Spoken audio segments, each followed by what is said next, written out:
వార్త 27వ అధ్యాయము 46వ వచనంలో చూసినప్పుడు ఇదే మాట యేసుక్రీస్తు వారు సిలువలో పలుకుతున్నట్లుగా మనకు కనబడుతుంది. మత్తయి సువార్త 27వ అధ్యాయము 46వ వచనం, ఇంచుమించు 3 గంటలప్పుడు యేసు ఏలీ ఏలీ లామా సబక్తాని అని బిగ్గరగా కేక వేసెను. ఆ మాటకు నా దేవా నన్ను ఎందుకు చెయ్యి విడిచివని అర్థము. ఎప్పుడంట? యేసుక్రీస్తు వారిని సిలువేస్తున్నప్పుడు. మరి ఎప్పుడైతే ఆయన శరీరానికి ఘోరాతి ఘోరమైన నొప్పి తగులుతూ ఉందో అప్పుడు ఆయన ఆ సిలువలో ఉండి మొర్ర పెడుతున్నాడు, నా దేవా అని. ఏమన్నాడు? ఏలీ ఏలీ లామా సబక్తాని అని బిగ్గరగా కేక వేసును. ఆ మాటకు అర్థం ఏంటంట? నా దేవా నన్నుకెందుకు విడిచిపెట్టావు అని. ఇంకా మనము చూసినప్పుడు మార్కు సువార్తలో కూడా ఇదే మాట మనకి ప్రస్తావనకు వస్తుంది. మార్కు సువార్త 15వ అధ్యాయం 34వ వచనాన్ని మనము చూసినప్పుడు కూడా 3 గంటలకు యేసు ఎలోయి ఎలోయి లామా సబక్తాని అని బిగ్గరగా కేక వేసెను.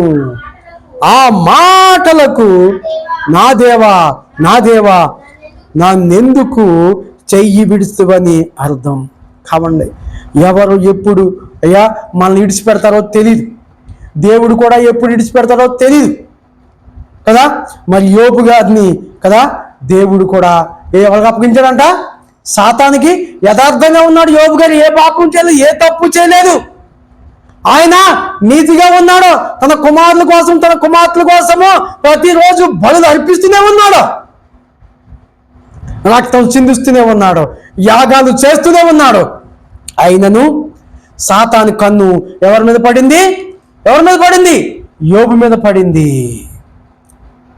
అయ్యా దేవదూతలందరూ స్తుతిస్తూ ఉన్నప్పుడు ఆ సైతాను కూడా దూతే కాబట్టి యెహోవా సన్నిధి నిలుటకు తటస్థించిందంట. దేవుణ్ణి అడుగుతూ ఉంది, యోబు నిన్ను ఊరకనే స్తుతించలేదు, ప్రతిరోజు వాళ్ళ కుమారుల కోసం కుమార్తెల కోసము బలి అర్పించి నిన్ను ఊరికినే పొగడతలేదు, నిన్ను ఊరికినే పొగడుతీ నిన్ను స్తుతించట్లేదు. ఎందుకు స్తుతిస్తున్నాడో తెలుసా?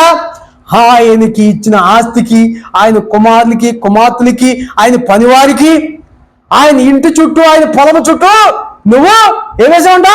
కంచి వేసావు. కాబట్టి నేను అక్కడికి వెళ్ళకపోతున్నాను. అంత భద్రంగా ఉంది. యోబు కుమారులు ఆరోగ్యంగా ఉన్నారు, యోబు కుమార్తెలు ఆరోగ్యంగా ఉన్నారు, తన పంటలు బాగా పండుతున్నాయి, ఏ పురుగు పడతలేదు, తన ఎడ్లు ఆవులు మేకలు గొర్రెలు అన్నీ అభివృద్ధి అవుతూ ఉన్నాయి. కాబట్టి ఎటువంటి ఎఫెక్ట్ లేదు. ఆయన నువ్వు దీవించావు, రెండోది ఆయన చుట్టూ కంచేసావు. కాబట్టి ఆయన నిన్ను స్తుతిస్తున్నాడు. ఒక్కసారి ఆ కంచి తీసేది చూడు, నేను లోపలికి వెళ్తాను, ఆ యోబుకున్నదంతా నాశనం చేస్తాను, అప్పుడు నిన్ను దూషిస్తాడు అని దేవాతి దేవుని యొక్క సన్నిధికి వచ్చి ఆ ప్రధాన దూత అయినటువంటి లూసిఫర్ ఈ పలుకుతూ ఉన్నాయి. అర్థమవుతుందా? నిజంగానే నా సేవకుడు ఏంటో నేను నిరూపిస్తా అని చెప్పి సాతానికి ఏం చేశాడు? యోబు గారిని అప్పగించాడు. తెలుసా మీకు? చూద్దాం, చూడండి యోబు గ్రంథం, యోబు గారి యొక్క గ్రంథం చూద్దామా? అక్కడ ఏమి రాసిందో.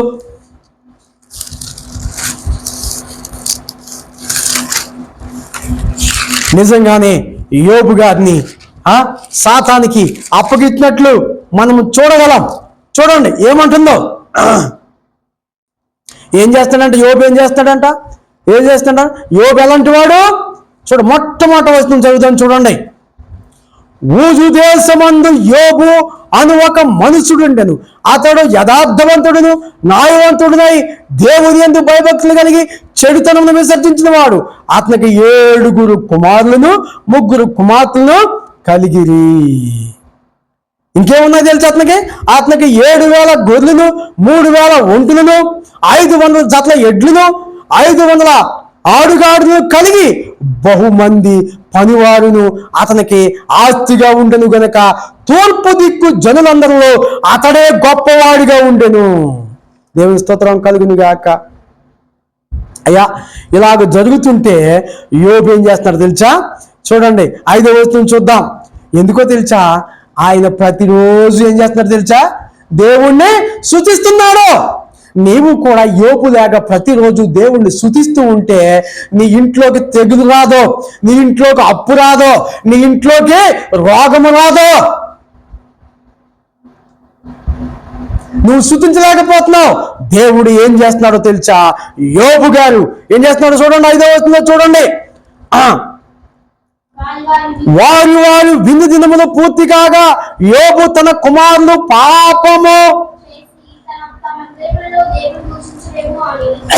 పాపము చేసి తమ హృదయంలో దేవుని దూషించరేమో అని వారిని పిలువనంపించి వారిని పవిత్రపరిచి అరుణోదయం లేచి వారిలో ఒక్కొక్క నిమిత్తము దహన బలులు అర్పించుచూ వచ్చెను.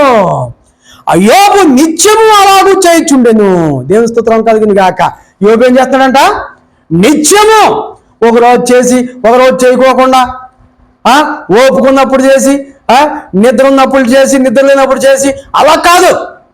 నిత్యము ఎప్పుడు చేస్తున్నాడు ఆయన? అరుణోదయమున.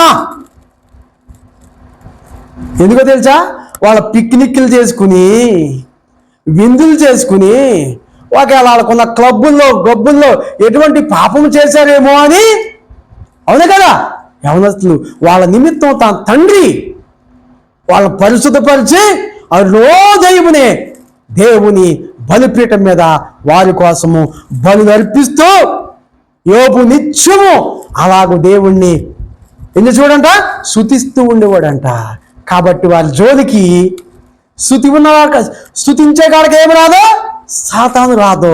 ఒక భక్తుడు అన్నాడు, స్తుతించిన సాతాను పారిపోవును అన్నాడు. బెల్కమిన్స్ గారి పాట రాశారు, స్తుతించిన సాతాను పారిపోవునంట. కాబట్టి యోబు స్తుతిస్తున్నాడు కాబట్టి సాతానికి ఆయన ఆవరణలో, ఆయన కాంపౌండ్ వాళ్ళలోకి రావటానికి ఏమాత్రము కూడా అవకాశము లేదు. యోబు గారి ఆవరణలో అడుగు పెట్టడానికి ఏమాత్రము ఏంటంటే మరి సందు లేకుండా ఉన్నప్పుడు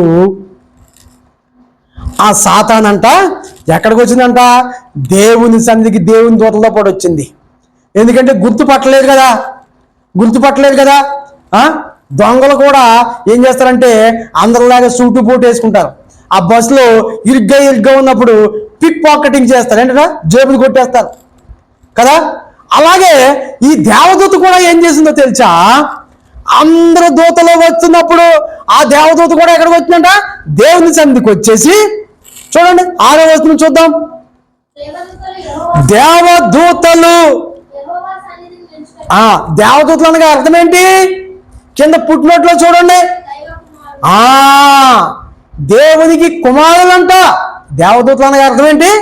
దైవ కుమారులు అనేటువంటి అర్థాన్ని ఇస్తూ ఉంది. అయితే ఈ దేవదూతలు యెహోవా సన్నిధిని నిల్చుడుకై వచ్చిన దినం ఒకటి తటస్థించెను. ఆ దినమున అపవాది యగువాడు వారితో కలిసి వచ్చెను. అర్థమైందా?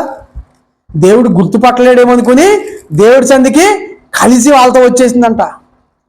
చూడండి, ఈరోజు మరి దేవుని యొక్క సేవకుల్ని, దేవుణ్ణి ఆరాధించే వాళ్ళని వధించడం కోసము అనేక మంది విరోధులు మరి ఒక బైబిల్ పట్టుకుని ఒక భక్తుల్లాగా చర్చిల్లోకి వచ్చి చర్చి పాస్టర్ గారిని టార్గెట్ చేస్తూ చర్చి పాస్టర్ గారు ఏం చెప్తున్నాడని వాళ్ళ రికార్డింగ్లు చేసుకుని ఎవరు చర్చికి వెళ్తున్నారని వాళ్ళు నిఘా ఉంచి చర్చికి వెళ్ళి వాళ్ళని హింసిస్తున్నారు. అలాగే ఈ సైతాను ఆ రోజు ఎలాగైతే యోబుని శోధించుటకు మరి దేవుని సన్నిధికి నిలిచి దేవదూతలందరూ నిలుచుటకు వచ్చినటువంటి దినాన ఆ సాతాను కూడా ఆ దేవదూతలతో పాటు వచ్చేసిందంట. వచ్చేసి ఏమంటుందో తెలుసా? వచ్చేస్తే దేవుడు గుర్తుపట్టలేడు అనుకుంటున్నాడు. పాస్టర్ గారు అయితే గుర్తుపట్టలేడేమో కానీ, ప్రభువుని ఆరాధించేవాడైతే గుర్తుపట్టలేడేమో కానీ, పరిశుద్ధాత్మ దేవుడు తప్పకుండా గుర్తుపట్టేస్తాడు. ఆయన ఆత్మైన దేవుడు. ఆత్మ అయిన దేవుడు. ఆయన గుర్తుపట్టేసి ఏమంటున్నాడు తెలుసా? చూడండి అక్కడ దాంతో ఏమంటున్నాడు తెలుసా? ఆ దినం నా అపవాది అగవాడు 6వ వచనంలో ఏమన్నాడు? 7వ వచనం ఏమన్నాడు చూడండి. యెహోవా నీవు ఎక్కడ నుండి వచ్చినవని వాడిని అడుగ్గా అపవాది భూమి మీద ఇటు అటు తిరుగులాడుచు అందులో సంచరించుచు వచ్చింది. యెహోవాకు ఏం చేసిందంట? దేవత దేవుడికి ఆ అపవాది అంట సమాధానం చెప్పిందంట. అటు తర్వాత 8వ వచనం ఏమన్నా? అందుకు యెహోవా నీవు నా సేవకుడైన యోబు సంగతి ఆలోచించుతివా? నీవు నా సేవకుడైన యోబు సంగతి ఆలోచించుతివా? అతడు యథార్థవంతుడు న్యాయవంతుడునై దేవుని యందు భయభక్తులు కలిగి చెడుతనము విసర్జించిన వాడు భూమి మీద అతని వంటి వాడెవడునో లేడు అని అడుగ్గా అపవాది యోబు ఊరకనే దేవుని యందు భయభక్తులు కలవాడాయన నీవు అతనికిని అతని ఇంటి వారికిని అతనికి కలిగిన సమస్తమునకును చుట్టూ కంచి వేసిదువు కదా. నీ పనిని దీవించుచుండుట చేత అతని ఆస్తి దేశంలో బహుగా విస్తరించి ఉన్నది. అయినను నీవు ఇప్పుడు నీ చేయి చాపి అతని కలిగిన సమస్తమును మొత్తిన యెడల అతడు నీ ముఖము ఎదుటనే దూషించి నిన్ను విడిచిపోవును అని యెహోవాతో అనగా అప్పుడంట దానికి అనుమతి ఇచ్చాడంట. యెహోవా ఇదిగో అతనికి కలిగిన సమస్తమును నీ వశంలో ఉన్నది, అతనికి మాత్రము ఏ హాని చేయక కూడదని అపవాదికి చెలవేయగా వాడు యెహోవా సన్నిధి నుండి బయలువెళ్ళి యోబు మీద ఒక్కొక్కటి ప్రయోగిస్తున్నాడు. ఏం ప్రయోగించాడు అనుకుంటున్నారు? ఏం ప్రయోగించాడు అపవాది? దేవుడు ఎప్పుడు పాడు